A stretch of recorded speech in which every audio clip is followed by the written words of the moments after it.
జర్మనీకి వెళ్ళిన తర్వాత ఫస్ట్ 6 months టైం వేస్ట్ చేస్తారు అన్న చాలా మంది. ఏంటంటే రాగానే అక్కడ ఉన్న ప్రతి ప్లేస్ తిరగడము, ఇష్టం వచ్చినట్టు పైసలు బ్లాక్ లేకుండా తీసుకొని వెళ్తారు. ఆ పైసలు అన్ని ఖర్చు పెడతారు అన్నాడ.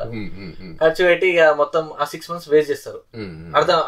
అర్థం కానీ 6 months అయిపోయిన తర్వాత ఒక సెమ్ అయిపోయిందిరా ఇప్పటి నుంచి చదవాలి అనే ఒక ఫీలింగ్ వస్తుంది.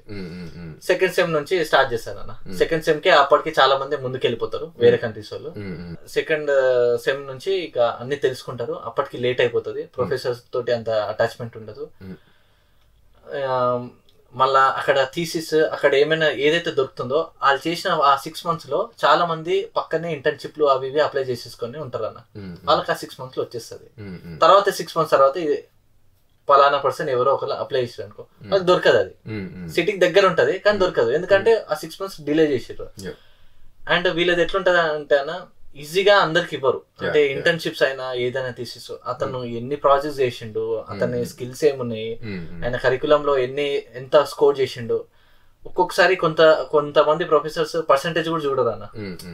అతను ఏం నేర్చుకుంటుండో ఒకవేళ క్వశ్చన్ చేసినా మనం చెప్పేటట్టు ఉండాలి, పాయింట్ టు పాయింట్.